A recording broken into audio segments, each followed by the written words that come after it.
jamais lâcher, quoi. Continuer toujours à se former, à s'intéresser, pas s'asseoir sur ses acquis, à être curieux, et toujours être à l'équilibre par rapport au projet, quoi.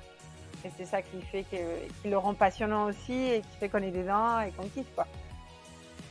Bonjour à tous et bienvenue sur les Clés du Gîte, le premier podcast à donner la parole à des propriétaires de gîtes et de chambres d'hôtes. Je m'appelle Laura et je suis moi-même gérante du gîte Le Moulin de Bernard depuis janvier 2019. Dans ce podcast, je vous propose de découvrir chaque premier jeudi du mois le témoignage d'un hôte en activité. Ensemble, nous retraçons son parcours, ses difficultés, les obstacles auxquels il a été confronté, mais aussi ses réussites pour vivre de sa passion au quotidien. J'invite également à mon micro tous les troisièmes jeudis du mois un expert qui nous partage ses connaissances et recommandations pour que vous ayez toutes les clés en main pour lancer votre projet. Les Clés du Gîte, c'est le podcast qui vous accompagne en faisant de nos expériences votre réussite. C'est parti pour l'épisode du jour. Qui n'a jamais rêvé, même un très bref instant, de changer de vie ? Si vous écoutez ce podcast, il y a de fortes chances pour que cela vous soit déjà arrivé. Que vous l'ayez peut-être même déjà concrétisé ou soyez en train de réaliser ce projet. Isabelle et son mari Maxime nourrissaient l'envie de créer un hébergement tourné vers la nature et engagé écologiquement. Ils se disaient que ce doux rêve serait parfait pour leur retraite, mais passé le cap de la trentaine, l'envie de donner du sens à leur quotidien en a décidé autrement. En septembre 2014, ils posent enfants et valises dans le Quercy, donnent le premier coup de marteau en février et terminent leurs 2 premières cabanes début juillet 2015. Le domaine Pelarocca est né. Isabelle ne vous dira pas que cela a été facile et sans embûches. Elle insiste même sur l'importance de bien réfléchir en amont aux conséquences d'un tel changement de vie. C'est justement ce qui lui permet aujourd'hui de vivre de son rêve et surtout de continuer à rêver de futurs projets. Mais je ne vous en dis pas plus et laisse place à ma conversation avec Isabelle Sanchez, propriétaire des cabanes et spa Pelarocca. Bonne écoute à tous. Bonjour Isabelle. Bonjour Laura. Merci beaucoup d'avoir accepté mon invitation de participer au podcast des Clés du Gîte. Tu as donc fondé avec ton mari Maxime le domaine Pelarocca, cabane et spa, dans le Lot. On est voisines à quelques kilomètres. Est-ce que tu peux te présenter, nous dire quelques mots sur ton parcours et puis ensuite sur le beau projet Pelarocca, s'il te plaît? Alors, juste pour préciser, c'est pas dans les Lot, c'est dans les Tarn-et-Garonne, mais c'est limite avec les Lot. Mais on est vraiment à la frontière des deux départements. Et moi, je suis Isabelle. On a créé en 2015 Pelarocca et mon mari Maxime, qui n'est pas là, mais qui est à 50% dans les projets. On a tout quitté pour voilà un petit domaine avec des cabanes écologiques, mais en proposant un certain luxe puisque chaque cabane est équipée d'un jacuzzi écologique et un sauna. Donc un petit peu notre rêve et les rêves de nos clients. Et oui, c'est magnifique, le domaine est juste sublime. Je ne me lasse pas de découvrir les photos tous les jours sur Instagram, de visiter. Comment est venue cette idée alors? Vous étiez, déjà installée en France? Parce que bon, je pense que les auditeurs auront reconnu ton petit accent. Donc, comment ça s'est mis en place ce projet? Alors en effet, moi je suis espagnole, mais ça fait longtemps que je suis en France. Je suis en France depuis 2001. Il y avait mon chéri en 2006. On est parti au Brésil. On a travaillé un an là-bas. Où on a découvert déjà beaucoup de projets écotouristiques, hein, des lodges, des trucs un peu du genre qui n'existaient pas tellement en France. Et on s'était dit qu'un jour, à la retraite, on ferait ce type de projet.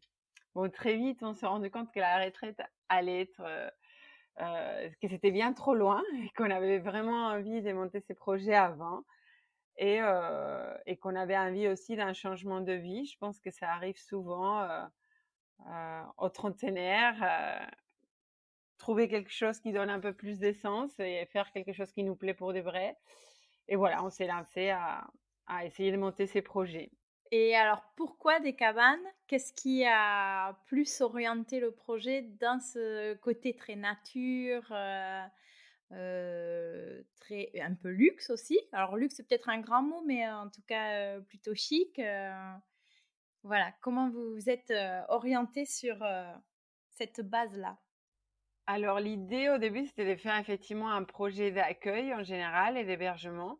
Et puis les types du projet est venu petit à petit en fonction de nos envies, de l'étude du marché, de ce qu'on avait envie de partager et de vivre au quotidien et comment on voulait faire évoluer ces projets dans un cadre nature, mais en, en étant en face avec notre vie de famille aussi. Donc, c'est vrai que l'effet que ça soit des logements déjà séparés, à cela, on rajoute l'effet que l'étude des marchés démontrait que c'était vraiment quelque chose qui pouvait très très bien fonctionner. Et puis, effectivement, les côtés écologiques et nature qui allaient très très bien avec ces types de logements et les projets qu'on a décidé de créer. Comment vous avez, démarré le projet? J'imagine qu'il a fallu peut-être, d'abord devenir propriétaire du terrain. Je ne sais pas si c'est le cas ou pas, mais trouver la zone dans laquelle vous vouliez, créer les cabanes, trouver peut-être un constructeur. Je sais encore une fois que c'est vous qui avez construit, mais tu nous le détailleras. Mais donc ensuite, quelles étaient les étapes pour mettre en place tout ce projet? Alors déjà, il y a la prise de décision, décider effectivement qu'on allait changer des vies et qu'on allait mener à bien un projet d'hébergement. Et puis commencer à regarder ce qui s'est fait en France et ce qui fonctionnait. Et une fois qu'on avait défini à peu près que c'était vraiment des cabanes avec la dimension bien-être qu'on voulait mettre en place, la partie la plus difficile du projet fut de trouver les terrains suffisamment nature mais constructibles pour pouvoir les créer. Et je pense que c'est aujourd'hui la problématique avec laquelle se heurtent nombreux porteurs des projets, à ce que je peux voir, parce qu'on a beaucoup, beaucoup de contacts, des gens qui souhaitent s'élancer. Et après, bon, voilà, on avait vraiment fait une bonne étude de marché qui nous guidait aussi dans ces choix. Une fois qu'on a trouvé les terrains, bon, c'était sur les bons coins, hein, sans surprise. Et après, il a fallu vérifier que le projet était possible, que les cabanes étaient constructibles. On s'est fait accompagner par différentes instances, avec plus ou moins des succès aussi dans ces démarches-là. Et après, on s'est lancé dans tout ce qui est la phase construction et création du projet dans du concret. Dans du concret, une fois qu'on a trouvé vraiment les terrains et qu'on a envisagé ce qui pouvait être fait ici ou pas en fonction de le terrain lui-même et des contraintes urbanistiques et réglementaires. Vous aviez déjà, déterminé le nombre de cabanes que vous vouliez? On savait qu'on partait sur un projet de petite taille. Après, parce que de par plein de raisons. D'une, le budget, d'autres, des questions encore réglementaires, urbanistiques, et puis du type de projet qu'on souhaitait mener de façon personnalisée. Donc, on était parti pour les permis de construire sur 4 cabanes. C'est ce qu'on a aujourd'hui. Elles sont mis du temps à arriver, mais elles sont là. Et l'idée, c'était que vous puissiez en vivre tous les 2, ou est-ce que l'un de vous devait garder un emploi, principal, sur autre chose? Comment vous orientez un peu le risque financier aussi de ce projet? Alors, selon l'étude du marché, on devait pouvoir en vivre tous les 2, et c'était aussi, l'idée. Enfin, des bases pour s'élancer dans ça. Ça aurait été compliqué de garder un autre emploi et d'exercer cette activité comme on le souhaitait. Et après, bon, effectivement, si jamais ça n'avait pas marché, on avait toujours envisagé que l'un de nous puisse continuer à travailler.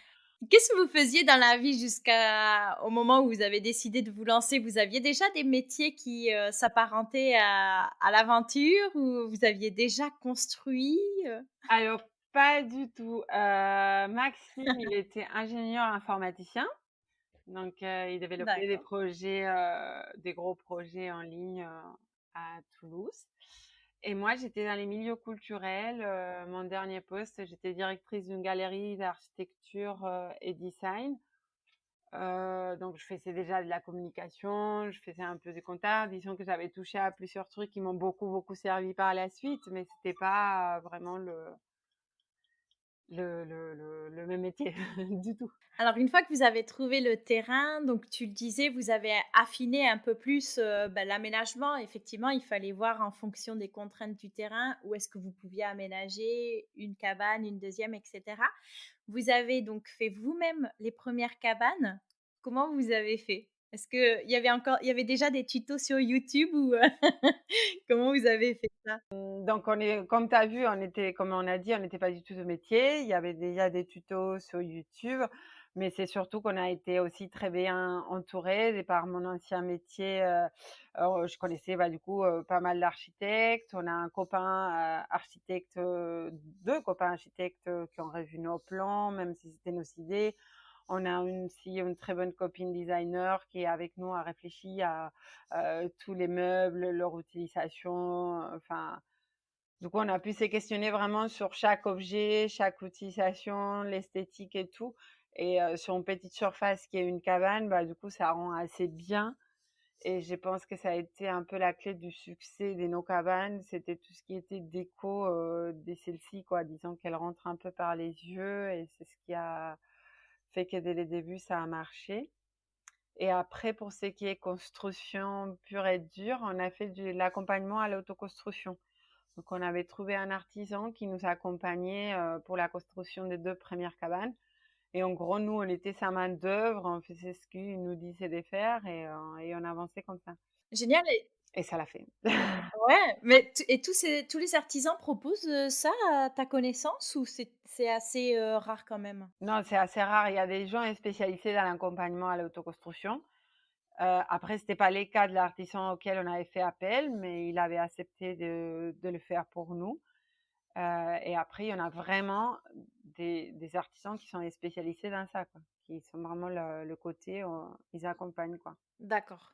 Sur le terrain, il y avait déjà une construction, il y a déjà une bâtisse? Parce que j'imagine que vous avez dû, vous aussi vous loger, sur place? Tout à fait, donc nous, on a acheté, une ferme, une ancienne ferme, qui était déjà plus utilisée en tant que telle par les derniers, occupants. Mais nous, dès le début, on habitait dans la maison, qui a nécessité aussi pas mal des réformes malgré tout. Et c'est une vieille ferme du Quercy en pierre blanche, Saint-Join, enfin c'est magnifique. C'est ce qui nous a tout de suite plu et après il y avait 9 hectares autour, assez ballonnés, donc ça permettait ces jeux de volume, des niveaux, pour les cabanes qui proposent du coup une belle vue sur les vallons, donc voilà, c'était un chouette endroit. Un petit coin de paradis. Combien de temps il a fallu pour, entre le premier coup de marteau et le dernier pour, l'ouverture? Alors nous, on est arrivés ici en septembre 2014, déjà pour monter les projets. Il a fallu 2, 3 mois pour les côtés administratifs, pour vraiment être sûr d'avoir les permis, et cetera, qu'on avait déjà au préalable, entrevu avec les maires et les élus. Mais voilà, après, ça demande quand même de la paperasse et et on a commencé, autour du 14 février, si mes souvenirs sont bons, et on a fini les 2 cabanes, autour du 7 juillet. C'est relativement rapide. Ah ouais, ça a été très intense. On n'a pas vu nos enfants pendant, je crois, ces 5 mois. Enfin, on rentrait les coucher, on sortait travailler. C'était très, très dur, parce qu'on n'avait pas les financements, qu'il fallait pour le faire, plus, confortablement, on va dire. Du coup, voilà. On a tout donné, on regrette rien. Après, si c'était à refaire en les sachant, je ne sais pas si on aurait le courage, mais mais voilà, Mais c'est toujours pareil, oui. c'est fait, mais on regrette rien, mais voilà. En fait, vous aviez un peu la contrainte d'ouvrir le plus vite possible, j'imagine, pour pouvoir, rentrer de l'argent et peut-être commencer, à rembourser un emprunt, vous avez fait un emprunt? Oui, j'imagine pour l'achat du terrain? Alors, en fait, on a fait un emprunt pour l'achat de la maison. Les banques, ne voulaient pas trop nous suivre sur les côtés professionnels en parlant des cabanes et tout ça. Et on a fait, bah, comme Émilie qu'elle vous a raconté, pour, Bellestiou, bah, finalement, un courtier en assurance, et en crédit nous a dit: «Mais pourquoi vous parlez de ces projets? Demandez un prêt avec vos CDI, ne vous embêtez pas et ça marchera» et effectivement, du coup, ça a marché. mais on n'avait pas une enveloppe non plus extensible. Donc, on a essayé les crowdfunding. On était un peu trop tôt quand même pour les crowdfunding, je pense. Ça n'a pas tellement pris. Et du coup, on a fini par financer la construction de nos cabanes avec les réservations qui commençaient à marcher sur les sites à partir de dessins. On présentait sur les sites vraiment des dessins des cabanes et malgré tout, ça a marché. Et c'est ce qui a permis de financer ensuite, de finir ces 2 cabanes. Et vous étiez encore en poste du coup pendant les constructions de cabanes? Alors non, non, à partir du mois de janvier, aucun de nous 2 était en poste, donc on a vraiment pu se consacrer au montage du projet et on a eu la chance de pouvoir recevoir l'essai de chômage pour la création d'entreprise pendant 2 ans, ce qui nous a permis de tout l'argent qui rentrait, de faire des investissements pour le domaine et pour créer la 3e cabane. Voilà. Super, donc et oui, j'imagine, le stress, et puis vous avez du coup 2 enfants, c'est ça? On a 2 enfants qui, quand on a commencé, avaient tout juste 5 et 3 ans, donc ils étaient quand même, petits. Là, ils sont bien plus grands et voilà, qui sont tout de suite plus ici, qui nous ont aidés comme ils ont pu et que du coup, on a vu grandir dans ces cadres merveilleux plutôt qu'en ville, à Toulouse, quoi. Ouais. Bah, oui, oui. À partir de l'ouverture, quelle clientèle, tu visais? Alors notre projet a pas mal évolué aussi avec les temps. Au début, on s'était plutôt positionné sur un truc très nature, certes avec un bain nordique, mais on parlait pas des luxe, comme on peut en parler aujourd'hui. C'est vraiment la clientèle qu'on a commencé à avoir qui nous a positionnés sur ces types de produits et que du coup nous a fait adapter notre proposition et notre communication pour être à la hauteur de finalement est-ce qu'eux ils s'attendaient, quand ils arrivaient. Euh, mais malgré tout, on a toujours eu des tours en fait. On pouvait avoir une Porsche Cayenne garée à côté d'une Renault 5, euh, voilà, tout le temps. Enfin, on a vraiment tout eu. Après, l'évolution du projet, ça a fait que les prix aussi sont adaptés à l'offre et la demande et que du coup, aujourd'hui, peut-être on est plus positionné sur quelque chose de plus luxueux que tout au début où c'était vraiment très très nature et moins dans les détails et dans la perfection, dans les prestations et tout ça. D'accord. Sous quel statut juridique vous avez développé l'activité? Dès les débuts, on était en SARL, 2 co-gérants assujettis à la TVA, au réel. OK. Je me demandais, étant donné que ce sont des cabanes, dans les arbres, est-ce que vous êtes considérés comme, des chambres d'hôtes, comme des gîtes? Quelle est un peu la reconnaissance légale, de votre activité? Alors figure-toi que ça c'est un point qui nous a toujours un petit peu agacé parce que légalement on serait chambre d'hôte. Par contre, on peut pas communiquer, on peut pas par exemple mettre dans notre site qu'on est chambre d'hôte parce que le bâtiment il n'est pas attenant à la maison, mais tout ce qui est législation, on répondrait de ça. Donc c'est un peu quand on te dit ça, on dit mais comment ça? Moi pour tous les papiers, pour tous les trucs que je dois faire, je dois mettre chambre d'hôte. Mais après, 2 mois après l'ouverture, j'ai eu la répression de fraude pour me dire que sur mon site internet, je ne devais pas mettre chambre d'hôte parce que c'était pas attenant à la maison. Il y a un gros flou, sur cette, législation puisqu'effectivement vous rentrez dans aucune case, mais les cases veulent plus dire, grand-chose, mais donc vous avez pas le droit de vraiment vous dire que vous êtes maison d'hôte, mais l'administration considère que vous êtes une maison d'hôte, c'est ça? Voilà, c'est ça. En fait, c'est pour que le client ne se sente pas trompé, on n'a pas le droit de parler des nuitées en chambre d'hôte. Mais bon, d'un autre côté, on n'en parlait pas vraiment. On parle des nuitées en cabane, voilà. Et après, légalement, pour tout ce qui est les normes, effectivement, les chambres d'hôtes, on n'est pas hôtel, on n'est pas établissement recevant du public, on a les prestations qui accompagnent les statuts de chambre d'hôte, c'est-à-dire le linge, les petits déjeuners inclus, les ménages inclus. Mais voilà, après, c'est juste à l'heure de communiquer, de pas tellement parler de chambre d'hôte parce que ça peut être trompeur pour le public. Donc ça peut te limiter dans le nombre de cabanes et dans le nombre de couchages. Donc tu pourrais pas faire, 5 cabanes et plus de 15 couchages. Oui, voilà, si on reste sur ces Mmh. statuts-là, effectivement. Après, si on avait envie, et que les règles d'urbanisme le permettaient, qu'on voyait ça à les cellules, rien ne nous empêcherait de créer d'autres cabanes, changer de statut et passer du coup à hôtel carrément ou Est-ce que vous vous êtes fait accompagner par, un avocat ou un expert comptable pour tout le montage, financier et puis, la création de l'activité? alors c'est surtout sur la partie étude du marché en amont qu'on s'est fait accompagner par une, association qui avait à l'époque à Toulouse des personnes, plus âgées qui étaient déjà à la retraite et qui volontairement accompagnaient des jeunes, dans leur montage, du projet.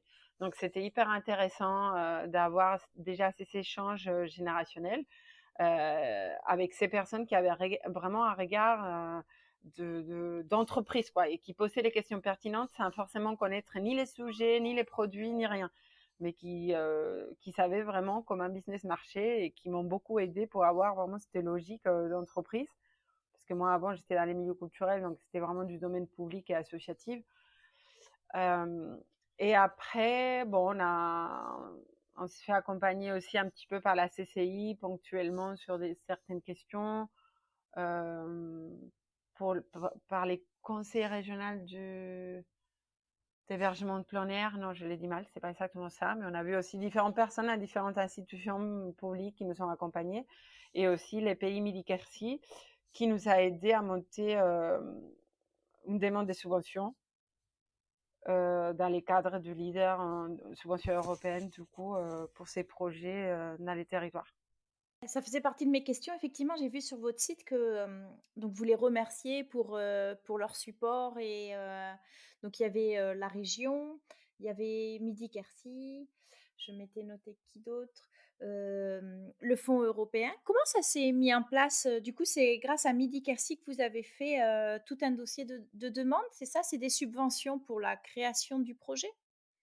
Alors, si je ne me trompe pas, parce que ça fait un peu vieux et j'oublie un peu le rouage de tout ça, mais effectivement, l'organisme qui nous a accompagnés, c'est les syndicats mixtes du pays, comme la grosse intercommunalité, euh, qui nous a aidé à monter ces projets, ces demandes de subventions, qui après, elle est gérée par la région et qui récupère des fonds européens. Donc, il y a un cofinancement entre la région et les fonds européens, mais les projets, il est accompagné par les pays qui s'occupent d'analyser ce qui est pertinent pour les territoires, pour les dynamiser en fonction après des intérêts de chaque petit territoire. Donc c'est basé sur un projet qui répond à du tourisme ou pas forcément? Parce que c'est hyper intéressant, pour d'autres personnes de pouvoir, bah, avoir l'idée de demander des subventions. Bien sûr, les fonds structurels européens, ils sont pour dynamiser un territoire et après, en fonction de chaque territoire, il y a des fonds qui vont aller à l'agriculture, au tourisme ou aux différents projets. Donc, effectivement, pour les pays Midi-Quercy, l'aspect touristique était quand même super important à développer, avec un fort potentiel par tout ce qu'il y a autour et par la proximité aussi avec des grosses villes comme Toulouse pour dynamiser un tourisme de proximité et en toutes saisons en quelque sorte. Donc c'était là où notre projet était vraiment pertinent. J'ai vu également que vous aviez, donc plusieurs labels, notamment le label qualité tourisme. Est-ce que ça aussi c'était, important pour vous de vous faire labelliser dès le départ? Est-ce que c'était un gros dossier à fournir, et quelque chose d'assez lourd à monter? Alors, les labels. Pour moi, les labels, par exemple, on est labellisé au gîte, aussi Gîte de France. Donc, je vais dire les choses comme elles sont et non pas comment on aimerait entendre, je pense, pour certains. Nous, on est labellisé Gîte de France parce qu'il nous fallait un label pour avoir la subvention. On est Donc, d'accord. on s'est labellisé Gîte de France. Malheureusement, Gîte de France n'a jamais été à même de nous apporter grand chose. C'est la vérité. Et c'est pas faute d'avoir essayé de participer à moderniser ou à échanger pour qu'ils aient au moins les retours du propriétaire par rapport à plein de choses sur ces labels, sur comment ça fonctionne. On a essayé au début, rien n'a vraiment abouti. Donc, au bout d'un moment, bon, on a le label, mais ils font leur vie, on fait notre vie, et rien ne se passe entre les deux. Voilà, donc on avait besoin de ça. Aujourd'hui, qualité tourisme, on trouvait que c'était quand même sympa, que ça donnait un plus à notre hébergement et ça permettait aussi d'analyser notre activité, de savoir où on était et c'est de rendre compte que voilà, qu'on s'endormait pas sur ce qu'on avait déjà, qu'on s'arrêtait pas sur les acquis et qu'on avait toujours cette idée de questionner tout le temps notre produit vis-à-vis de la clientèle. Donc on l'a fait depuis depuis cette année. Mais les travaux en amont de qualité de tourisme est très intéressant. Voilà, pour analyser ce qu'on propose, est-ce qu'on est à la hauteur, comment on analyse les retours clients, comment on travaille par rapport à son expérience du début à la fin. Et on est très content de réaliser que les clients restent au cœur de notre projet et que tout ce qu'on fait, c'est vraiment autour du client. C'est génial parce que c'est comme un audit en fait sur l'activité et ça permet effectivement d'identifier des points sur lesquels on pensait être déjà bien avancé mais sur lesquels on peut encore aller plus loin et je trouve que c'est une bonne façon, comme tu l'as dit, d'avoir une vision sur ce qu'on a créé. Est-ce qu'on est toujours bien aligné avec ce qu'on a voulu mettre en place comme valeur? Est-ce qu'il y a des points sur lesquels on peut encore agir, etc. Donc c'est intéressant. Mais c'était pas trop lourd comme démarche administrative, tu l'as pas ressenti comme une difficulté? Non, non, c'est bien géré. Il y a les outils qu'il faut pour pouvoir analyser ça et suivre sa labellisation de façon aisée avec des outils en ligne et des rencontres en ligne. Donc ça se passait l'année dernière. Donc pour moi, c'était super. C'était pas lourd et ça allait. D'ailleurs, cet aspect-là que tu évoques, comme quoi ça peut être lourd d'acquérir certains labels, c'est qui nous freine aujourd'hui pour éventuellement demander d'autres, par exemple, enfin des trucs plus tournés écologie et tout ça. On s'arrête là, on s'est dit bon, on fait déjà suffisamment, avoir les labels, est-ce que ça va nous apporter quelque chose, à part nous donner du travail. Donc du coup, à ces jours, voilà, c'est ce qui nous arrête d'en demander d'autres aussi, quoi. Oui, parce que alors de ce que je vois encore, en extérieur, le planning est juste, incroyable donc bravo. Effectivement, le label a peut-être une valeur, pour asseoir, bah, oui, vos engagements, mais je crois pas ou en tout cas peut-être pas actuellement que ce soit une valeur ajoutée pour, un meilleur taux de remplissage ou quoi que ce soit puisque effectivement ça marche très bien sans avoir le label donc moi, je m'étais renseignée sur le label Clé verte aussi et un peu galère, ne serait-ce que pour remplir, tout un questionnaire et cetera et finalement, je me disais: «Oui, bon, j'arrive à remplir sans avoir ça», donc effectivement, ce serait un plus et moi, ça me rendrait fière de pouvoir dire que j'ai le label Clé verte, mais en soi, là, ça me demande beaucoup de temps et de travail et je sais que c'est pas dans un but de dynamiser la location. Donc, est-ce que c'est le plus pertinent ou en tout cas, est-ce que c'est dans les priorités? Non. C'est exactement ce que tu as dit. C'est aujourd'hui, à l'heure de demander ou pas demander ou entamer un travail pour acquérir un label, et ce qu'il faut surtout, c'est être honnête avec soi-même. C'est pourquoi je veux ces labels. Si je le veux pour avoir plus de monde, il faut poser les bonnes questions au label. C'est qu'on fait jamais. Il faut qu'ils nous envoient les bons indicateurs à nous, ce qu'ils font jamais. Parce que aujourd'hui, avoir Clever ou pas, c'est pas ça qui va faire un client écologique d'aller à un gîte labellisé ou à une chambre d'hôte labellisée pour ça, quoi. C'est une bonne communication, c'est comment on présente les choses et une certaine cohérence entre ce qu'on dit et ce qu'on fait, quoi. Tout à fait d'accord. Sur quelle plateforme de réservation, tu as fait le choix d'être présente? Alors, nous avons beaucoup de chance, on est rempli à 99% avec des réservations en direct. Donc aujourd'hui, Ça a toujours été le cas, ça, dès le départ aussi? ça a pratiquement toujours été les cas. Au départ, on était dans les plateformes, enfin, on était plutôt dans des annuaires qui mettaient enfin, des listings des hébergements insolites, surtout. Après, on s'est mis aussi sur Airbnb pour avoir une certaine lisibilité, mais tout en mettant bien grand et en gros le nom de notre domaine, donc les gens y venaient quand même directement. Et après, on est resté avec les annuaires d'hébergement insolite et au niveau des OTA, on est toujours sur Airbnb et Canopy and Stars, qui est un annuaire type OTA parce qu'ils prennent une commission en Angleterre, mais voilà, qui nous apporte pas grand-chose. Tu as beaucoup de clientèle étrangère ou c'est quand même essentiellement la clientèle française? Non, c'est essentiellement clientèle française parce que les étrangers, ils n'ont pas le temps. Autant en France, on a une certaine autorité, du coup, les gens, ils savent qu'il faut réserver en avance. Autant pour la clientèle étrangère, quand ils nous écrivent, c'est pour cet été, et je leur dis de réserver pour l'été prochain, quoi, mais c'est un peu compliqué. Je me rends compte que je t'ai même pas demandé ce que signifiait Pella Rocca. Alors, quand on est arrivé, la question du nom fut compliquée parce qu'il y a les noms du domaine, les noms à donner aux cabanes et tout. Donc, pour les noms, on n'a pas trop cherché. C'était les noms médiévaux du village à côté, qui est Pilarroc, qui est du coup Pelarroca.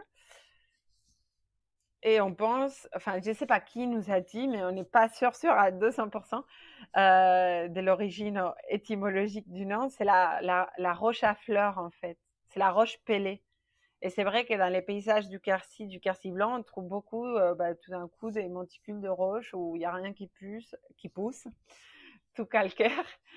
Et voilà, ça serait ça. C'est le nom médiéval des Pilarrocs et ça viendrait de la roche pelée. Génial. Et le nom des cabanes, du coup? Comment vous avez fait le choix? Et là, c'était complètement raté. On n'y arrivait trop pas. On avait pris déjà trop de décisions pour la déco, pour tout. Et du coup, c'était cabane 1 et cabane 2. Ce qui est très nul. Et après, les nouvelles, oui, ça, après, il y a eu la Tropicabana parce qu'elle était toute tropicale. Et la dernière, la Chusugiban, parce que c'est la technique du bois brûlé qu'on a utilisé pour la construction. Mais la cabane 1 et la cabane 2, ils sont restés à la cabane 1 et la cabane 2. Vous Voilà. pouvez toujours les renommer si un jour vous avez une idée ou un peu plus Ouais, d'inspiration. ouais, ça vient pas. Alors, est-ce que tu utilises un logiciel, un channel manager pour t'aider justement dans la gestion du planning, dans l'édition de factures éventuellement, etc. Alors, j'utilise un logiciel qui fait PMS, Channel Manager et Booking Engine, mais je n'utilise pas les Channel Managers parce que je n'en vends pas sur des OTA. Du coup, j'utilise Octorate, qui est un logiciel créé par des Italiens et qui a été racheté par D-Log, qui travaillait déjà en France, qui avec un PMS plus ancien et qui aujourd'hui propose cette solution tout en un qui me convient tout à fait. Les débuts furent difficiles, mais c'est un outil hyper performant qui me permet surtout d'avoir un suivi clientèle dès le début jusqu'à la fin et des messages automatisés. Justement, par rapport à ton dernier post qui tombe à pic, c'est quelque chose que pour nous, c'était hyper important. Comment communiquer avec les clients du début à la fin et que tout soit cohérent. Et ces logiciels nous aident beaucoup à tout ça, pour qu'ils aient toutes les infos, pour qu'ils aient tout comme il faut, qu'à chaque fois ils sachent où regarder pourquoi. Et voilà, c'est super. C'est avec ce logiciel aussi que tu fais le livret du coup, parce que je le trouve vraiment chouette, votre livret interactif. Est-ce que ça, c'est encore autre chose c'est une autre entreprise ou c'est lié à ce logiciel? Alors, on fait un lien entre les logiciels et ces livrets électroniques, mais ces livrets électroniques est fait avec le site France Voyage, qui est un annuaire en ligne et qui propose ces livrets électroniques qu'on peut créer assez facilement. C'est vraiment un super outil et qui n'est pas vraiment très onéreux. Je ne saurais pas te dire là ce que je paye par an, mais c'est autour de 100 € par an, un truc comme ça. Et on peut vraiment personnaliser nos couleurs, on peut mettre les informations qu'on veut. Il y a même des flux RSS qui sont récupérés des données qui sont rentrées par les offices de tourisme autour des événements aux alentours. Donc, très utile. Après, malheureusement, on vit une époque où les gens ne lisent pas. Donc, malgré qu'il y ait toutes les informations, c'est très souvent quand même que je trouve des clients qui n'arrivent pas bien chez moi ou par les mauvais chemins, or qu'ils reçoivent 2 emails avant d'arriver et un petit WhatsApp les matins avec toutes les indications. Oui, moi aussi, je m'arrache un peu les cheveux. On met en place le maximum d'informations pour éviter toutes les questions, mais s'ils ne prennent pas la peine de lire, ben, malheureusement, ils vont plus rapidement taper un mail pour nous demander s'il y a bien, je sais pas quel équipement ou autre. Et on a juste envie de dire, mais lisez ce qu'on vous fournit. Ouais, non, c'est assez terrible et assez anecdotique, parfois, notamment pour l'arrivée jusqu'à nous. Il y en a plein qui suivent les GPS, sauf qu'on essaie de prévenir que voilà, les points des GPS, il est correct, mais les chemins pour arriver jusqu'à nous ne l'est pas forcément. Et même des gens qui disent, bah, les GPS me disaient de tourner à gauche, on a vu vos panneaux pour tourner à droite, mais on a suivi les GPS. Tu dis, bon, j'ai mis les panneaux, c'est bien pour, pour quelque chose. Mais bon, ça, c'est, les gens, ils sont pas le temps et tout est, voilà, tout, il faut que l'information arrive tout de suite à un moment donné. Et ça, c'est pas évident, mais c'est pour ça qu'ils ont aussi un WhatsApp tous les matins avec toutes les informations à portée de main. Comme ça, ils peuvent toujours s'y référer en cas de besoin. Génial. Et du coup, c'est un message que tu as déjà rédigé, que tu copies-colles à chaque fois pour tes nouveaux locataires? En fait, c'est même au travers les logiciels, à ces jours, mes mails, ils sont personnalisés, ils partent au travers les logiciels, donc ils sont un mail, 15 jours avant d'arriver où je leur repropose les options, je leur rappelle les options qui sont prises parce qu'il faut savoir que nous, il y a en moyenne les réservations sont faites entre 9 mois et 3 mois avant, au plus court. Donc du coup, c'est pas mal de leur rappeler, où ils dorment, qu'est-ce qu'ils sont pris comme option et éventuellement s'ils veulent rajouter d'autres options. Après, il y a un mail 48 heures avant avec vraiment les détails pratiques, donc les arrivées, pas des valises à roulettes, qu'il y a tout dans la cabane, comme linge et tout ça. Et les jours même les matins, c'est un petit WhatsApp qui est aussi personnalisé au travers les logiciels, mais qui me demande quand même à moi de faire envoyer. Celui-là, il n'est pas programmé en avance, mais c'est une amélioration que j'ai demandé au logiciel pour pas avoir à les faire et qui essentiellement, bah, c'est les indications pour arriver et s'ils sont pensés à nous donner leur heure d'arrivée, ce qui est toujours utile, et les dernières petites indications très courtes, mais où ils sont quand même les liens pour pas se perdre. Oui, aussi, ça sert pour dire, voilà, je suis là pour avant, pendant ou après votre séjour. C'est un moyen facile aussi quand ils arrivent et que je leur dis, bah, si vous avez besoin de quoi que ce soit, vous avez les WhatsApp, n'hésitez pas. Oui, oui, ça crée déjà le lien de proximité et c'est très, très utile. Donc tu parlais des prestations, il y a, donc le petit déjeuner. J'ai vu que tu proposais aussi le brunch, il y a des paniers repas, l'option, massage ou séance photo, location de VTT. Pour tout ce qui est repas, est-ce que c'est toi qui cuisines? Est-ce que c'est compliqué à gérer? Est-ce que c'est uniquement sur réservation ou tu as toujours, un peu d'avance au cas où les gens se s'y prendraient un peu, au dernier moment ou comment tu gères tout ça? Alors, c'est vrai que c'est une option qu'on a envisagée depuis le début parce qu'il y a pas il y a des tables quand même autour de nous, des restaurants, mais les gens, ils aiment bien être, une fois qu'ils sont dans leur cabane, ils n'aiment pas sortir et ils aiment rester là. Et ce qu'on a remarqué aussi autour de plein, enfin, par rapport à d'autres cabanes, ce qui se fait jusqu'à présent, c'est plutôt des paniers un peu champêtres et qui n'étaient pas forcément toujours appréciés de la clientèle. Et puis, surtout, avec très, très peu d'options végétariennes. Moi, je suis végétarienne. Et du coup, un vrai repas, c'est mieux qu'une boîte de terrine, surtout si la boîte de terrine elle est remplacée par un hummus local ou je sais pas. Enfin, à la fin, ça fait souvent pas un super repas. Et du coup, c'est vrai qu'on les fait dès les débuts. Jusqu'à l'année dernière, je les faisais moi tout le temps. Donc, c'est toujours des produits locaux, pas kilomètre zéro parce que voilà, les producteurs, ils sont quand même parfois un peu plus loin, mais des producteurs locaux, du bio et tout ce qu'on peut en zéro déchet. Et à partir de l'année dernière, hein, parce qu'on a eu une employée qui s'était blessée et qui avait une hernie discale, qui pouvait moins faire tout ce qui était physique pour les ménages des cabanes, qu'on avait commencé il y a un moment et qui du coup a commencé à m'aider à moi pour la cuisine. À un moment où j'étais déjà un peu fatiguée de faire toujours la même chose. Parce qu'une fois que tu as trouvé un bon plan qui fonctionne, tu t'amuses pas à changer tous les matins. Donc nous, on change une fois par an en fonction de la saison. Et du coup, elle a commencé à m'aider et ça se passe très bien. Et je suis très contente. Alors, en parlant d'organisation, donc comment ça se passe? Est-ce que tu peux nous décrire une journée type? Il y a pas des journées types, quand on fait ce métier, je pense, enfin, je sais pas si toi tu en as une, mais pas moi. Moi, ça Non. fait longtemps que j'ai arrêté non, ça fait un moment que j'ai arrêté par contre de faire le ménage. Au bout de la première année, je pense qu'on a pu embaucher pour le ménage. Au bout non, au la deuxième, du moment où on a eu la troisième cabane, on a embauché. Pareil pour les linges, au début, on avait notre linge en lin, nanani, nanana. Mais avec 2 cabanes, on était déjà à 3 lessives par jour, qu'avec 2 cabanes. Donc, du moment où il y a eu la troisième, c'était juste impossible. On a commencé à travailler avec un prestataire qui amène du linge et qui reprend nos linge sale toutes les semaines, même si on a choisi une gamme qualitative, écologique et tout ça. Et du coup, mes journées, c'est m'occuper de mes clients, que ça soit en présentiel pour les accueillir, pour les dire au revoir, m'occuper de tous mes clients ou potentiels clients sur les nombreuses voies de communication qui n'arrêtent pas de se découpler de toutes les façons possibles. Donc, je n'utilise pas trop les bots et j'ai cette mauvaise habitude de répondre très, très rapidement à tout le monde. Mauvaise habitude bonne, mais qui prend énormément de temps.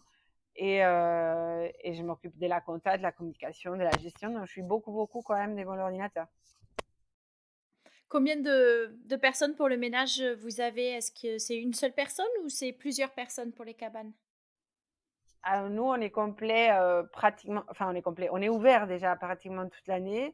On doit avoir peut-être 2, 3 semaines de fermeture ou après des petits jours pour faire des travaux dans les cabanes. Et on est complet avec un taux de remplissage de 100%, donc ça veut dire tout le temps. Et du coup, le turnover, il est énorme. Mais une personne ne peut pas travailler à temps plein parce que ça serait tous les jours. Donc du coup, on a 4 personnes à temps partiel. Comme ça permet, elle travaille un week-end sur deux et ça permet une rotation qui est sympa pour elle et tenable aussi dans les temps. Ta moyenne, c'est plutôt une nuitée ou 2 nuitées par, réservation? Alors, ma moyenne, elle doit être à 1,2 ou 1,3. Mmh. Ouais, Mais ouais. c'est vraiment, ouais. Chaque semaine, on va avoir peut-être une personne qui reste de nuitée, mais c'est tout, quoi. Mmh. Et ton mari, qu'est-ce qu'il fait, dans tout ça? Alors, mon mari, bah, là, il doit être là-haut en train de bricoler quelque chose dans une cabane ou dans une autre. Il s'occupe beaucoup, beaucoup, beaucoup aussi des extérieurs. Euh, il y a toujours, on a quand même un terrain de 9 hectares, donc il y a toujours des trucs à faire.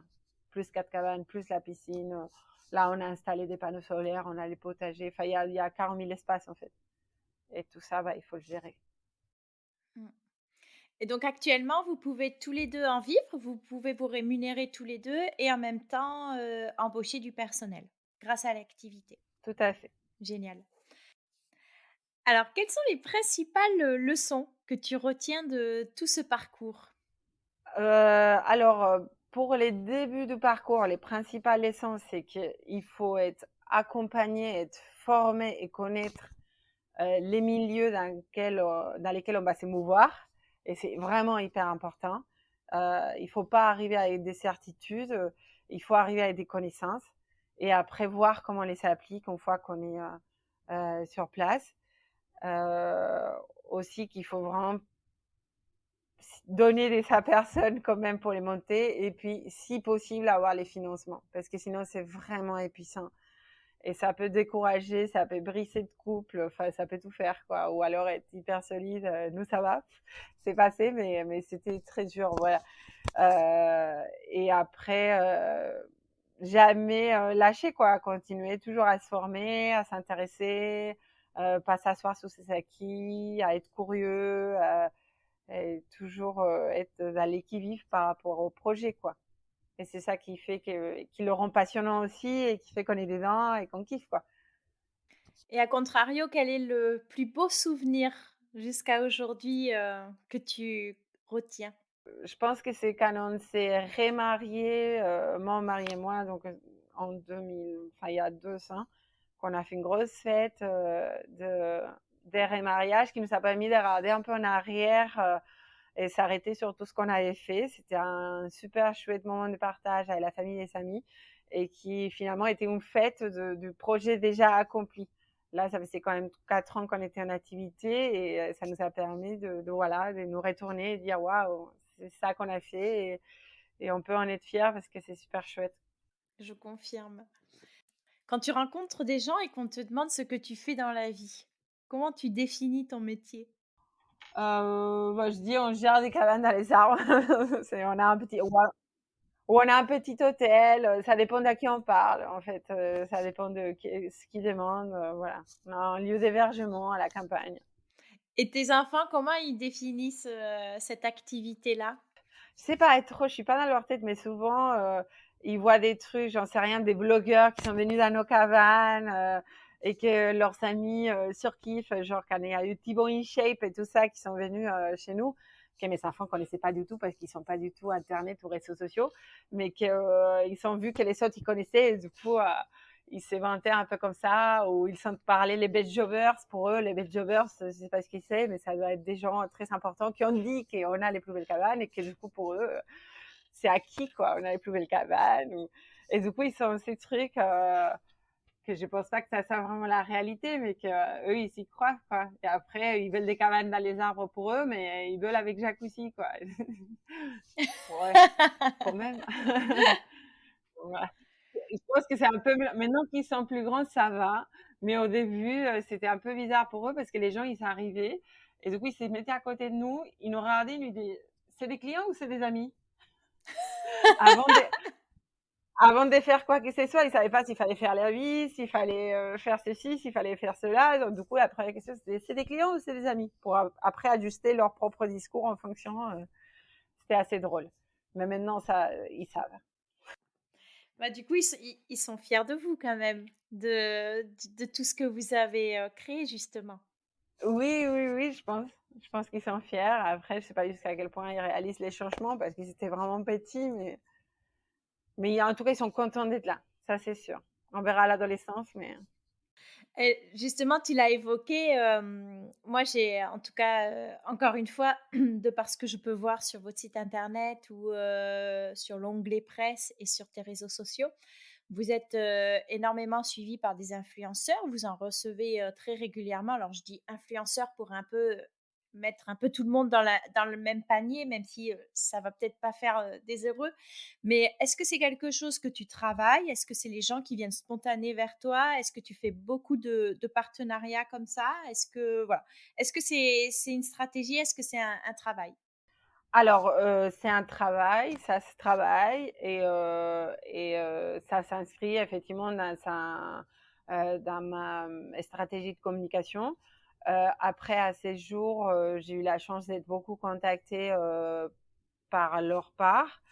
Et aujourd'hui, ça commence à changer un peu aussi parce que je m'étais mis une sorte de règle dans ma tête. Il fallait qu'il soit au moins les doubles de ma propre communauté pour pouvoir faire un partenariat en gratuité. Mais ce qui fait qu'aujourd'hui, comme on arrive nous à avoir une communauté assez importante, là, je vais taper sur des influenceurs qui demandent à juste titre à être rémunérés, ce qu'on n'a pas fait jusqu'à présent, à part quand on a fait des travaux, par exemple, avec les Bed Jobbers, où c'était un travail de photographie qu'on a bien sûr rémunéré. Mais du coup, il faut revoir tout ça, faire des choix. Je pense que ça viendra l'année prochaine, voir avec qui on travaille et combien ça coûte.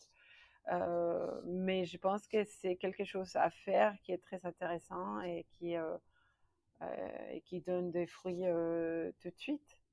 Il y a des gens qui travaillent très très bien. Comment ta communauté a grossi autant selon toi? Bah, à cause de ça, essentiellement. Après, il y a la notoriété aussi, mais énormément à cause des influenceurs. Ouais. Et c'est quelque chose que tu connaissais un petit peu? Tu as vraiment appris sur le tas? C'est quelque chose qui te plaît, qui peut te stresser ou, t'interroger un petit peu? Ou c'est, justement, un domaine dont tu es curieuse? Alors, c'est un domaine dont je suis curieuse parce que c'est la communication et que ça touche à notre travail, donc je pense qu'il faut l'être. Après, qui me plaît, oui. Qui m'inquiète ou qui me stresse, non, parce que jusqu'à présent, dans la mesure où je ne rémunérais pas les influenceurs qui venaient, c'était un partenariat. Je n'exigeais rien non plus. Donc, c'était qui tout double, c'est-à-dire si c'est des influenceurs généreux qui ont aimé mon produit, bah, ils vont plus ou moins parler de lui. moi, je n'exige rien parce que je les rémunérais pas. Donc, c'était le respect que je les devais de venir. Et puis, ils font leur travail. J'essaie de communiquer comme je peux ce qu'il faut dire ou pas dire. Mais en effet, on n'a jamais exigé quoi que ce soit. Donc, voilà, on attend et puis on voit. Puis, on est gentil. On fait ça comme on sait faire. On essaye de faire bien. Et puis, c'est tout. Génial. Tu penses que c'est ce qui te permet aussi d'avoir aujourd'hui plus de 90% de remplissage en direct? Alors moi, je pense que un truc qui nous permet surtout d'avoir cet incroyable taux de remplissage, c'est surtout les bons cadeaux. Parce on vend énormément et c'est qui fait que les nuitées, même en semaine, même en hiver, enfin après, notre produit, il est hyper chouette en hiver aussi. Donc du coup, en raison de ça, on est assez rempli. Et puis la notoriété et l'effet qu'on est que 4 cabanes finalement. Si tu devais donner 3 conseils à un porteur de projet, quels seraient-ils? Alors, bah, justement, de se former, d'avoir une étude de marché qui soit béton et d'y connaître sans idéaliser euh, vers quoi ils vont parce que ça va être leur nouveau métier et d'appréhender les tout comme un métier de façon professionnelle et non pas comme un rêve. Je rêve d'avoir une chambre d'hôte comme on entend quand même très souvent. Ça va être votre nouveau métier. Est-ce que ce que vous allez faire tous les jours, c'est quelque chose qui va vous plaire ou juste l'idée de le faire? Donc, vraiment de mettre ça à plat et d'être hyper honnête avec soi-même. Comment tu te vois dans 5 ans? Bah ici, je me vois pas ailleurs, je me vois ici avec notre nouveau petit projet de maison de vacances Oui. dans la côte catalane, avec une belle maison pas loin des plages, bien rénovée et qui marchera aussi. Mais pas trop, trop, trop non plus, parce que j'aimerais bien quand même aller en profiter, parce que nous, les cabanes, on y dort une fois par an, donc j'aimerais bien que la maison à la plage, ça soit un peu plus qu'une fois par an, quand même. Je te coupe, donc c'est Mikasita. Tu commences un petit peu à en parler sur Instagram. Voilà. Donc, est-ce que tu veux bien nous dévoiler un peu plus ou ça doit rester encore un petit peu secret? Non, je peux en dévoiler, il n'y a pas de secret. Je n'ai pas pu m'empêcher de créer les logos, de créer le compte Instagram. J'ai capitalise déjà. Mais c'est tout simple, en fait. C'est une maison des vacances à l'ancienne, quoi. Une chouette maison pour 2 familles, pas trop loin des plages, dans un coin qui est juste sublime. Euh, pour nous, je pense qu'il est sublime à la basse saison, parce qu'à la haute saison, il y a trop de gens pour nous. Nous, on est habitués à aller dans notre village des 120 habitants à la campagne, on voit que nos clients. Euh, mais la côte, elle est magnifique. Moi, j'adore nager, donc du coup, c'est une côte géniale pour nager et très ballonnée pour faire de la rando, pour faire du VTT.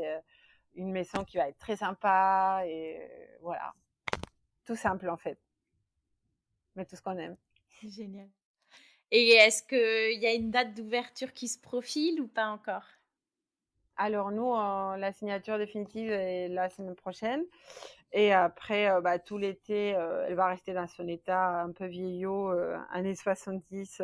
Voilà, on louera un petit peu sur Airbnb, je suppose. Et les travaux seront pour tout l'hiver, avec, avec une ouverture avec la maison de refaite pour les printemps prochains, je suppose. À suivre sur les comptes Instagram de Nickel. Oui.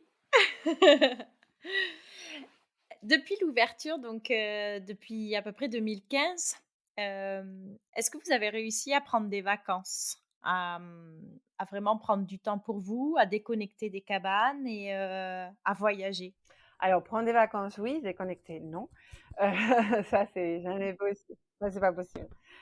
Prendre des vacances assez rapidement, du moment où on a eu quelqu'un pour les ménages, bah, je dirais 1 an après, qu'on avait 2 personnes, elles ont été amènes de pouvoir accueillir les clients. Nous, l'accueil, il est assez enfin, c'est pas très compliqué. On a fait des petites fiches, donc très jolies. On voit que les clients, ils sont à leur disposition aussi dans les cabanes. Donc, c'est pas hyper dur et tout est assez maîtrisé, cadré. Donc, du coup, j'ai jamais eu trop de problèmes pour déléguer, surtout s'il s'agit de déléguer pour pouvoir partir en vacances. Donc, après, les clients, ils sont toujours en contact par WhatsApp tous les matins. S'ils ont les moindres soucis, même si je suis là, loin, je peux leur orienter par téléphone. Donc, partir en vacances, oui, déconnecter, non, jamais.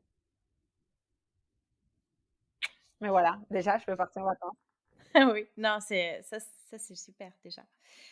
Déconnecter, oui, je pense qu'effectivement, c'est très difficile parce que, ben, comme tu l'as dit tout à l'heure, hein, c'est un changement de vie, c'est notre nouveau métier et ça fait partie intégrante de notre ADN presque et du coup, c'est impossible de mettre de côté, toutes les pensées, ou même les inspirations, parce que c'est ça aussi, quand on part en vacances, ça peut être aussi, la naissance de nouvelles idées, d'améliorations qu'on peut apporter à notre retour, ou pour aborder la nouvelle Tout à saison fait, et cetera. Donc faut aussi ne pas s'interdire d'y penser. tout à fait. Alors tu le sais, pour conclure, ce petit témoignage, j'ai toujours 2 petites questions de prédilection. La première, c'est quel établissement te fait de l'œil pour y séjourner le temps d'un week-end? Alors, pour l'avoir déjà testé, et à plusieurs reprises, je retournerai bien à bien loin d'ici, pas loin de Nîmes. Donc c'est des loges, avec, jacuzzi et sauna, mais surtout, pour leur, piscine, interminable qui me permet de nager, librement avec grand plaisir. Donc, coucou à Manu et Elodie des Bien loin d'ici, que je recommande chaudement. Super, le paradis. Bah, c'est noté et ça donne très envie de d'aller nager, nous aussi. Pour finir, quelle est la musique qui représente le mieux ton parcours ou l'état d'esprit, des cabanes Spa Pella Rocca? Alors, représenter mon parcours et tout ça, c'est toujours difficile, mais il y a vraiment une chanson qui me vient à la tête souvent quand je me balade dans les terrains et que j'entends les oiseaux, que je vois les soleils se coucher, que je me dis, voilà, je suis bien. C'est Wonderful Life, la version de Cathy Medua, que j'adore et que je trouve qui colle parfaitement avec la joie qu'on ressent tous les jours à faire ce métier. Magnifique. Ben, écoute, ce sera une super chanson pour conclure ce témoignage. Un grand merci Isabelle pour ton temps, pour toutes les infos que tu as bien volontiers partagées, les conseils également. Je suis sûre que voilà, ce sera une super écoute pour tous nos auditeurs et ça leur donnera encore plus envie, s'il y avait besoin, d'aller découvrir le domaine. Bah, merci à toi Laura, c'était un vrai plaisir de prendre un thé avec toi. À très bientôt. À bientôt. No need to run and hide. It's a wonderful, wonderful life. No need. Les clés du gîte, c'est terminé pour aujourd'hui, mais je vous donne rendez-vous sur Instagram pour retrouver les coulisses du podcast. Si l'épisode vous a plu, je serai très heureuse de vous voir en story en train de l'écouter ou de le conseiller autour de vous. On a tous un ami, une collègue ou un cousin qui s'interroge sur l'univers merveilleux des gîtes et chambres d'hôtes, non ? Dans notre métier, les avis clients sont essentiels à notre développement et pour le podcast, c'est pareil. Aussi, je vous serai très reconnaissante de me laisser 5 étoiles et un avis sur Apple Podcast pour faire connaître l'initiative au plus grand nombre. À très vite pour un nouvel épisode des Clés du gîte.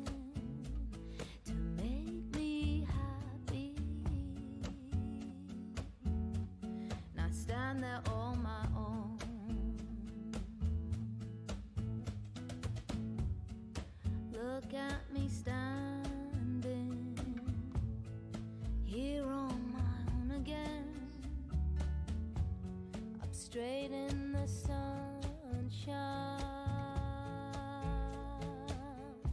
No need to run and hide. It's a wonderful, wonderful life. No need to laugh or cry. It's a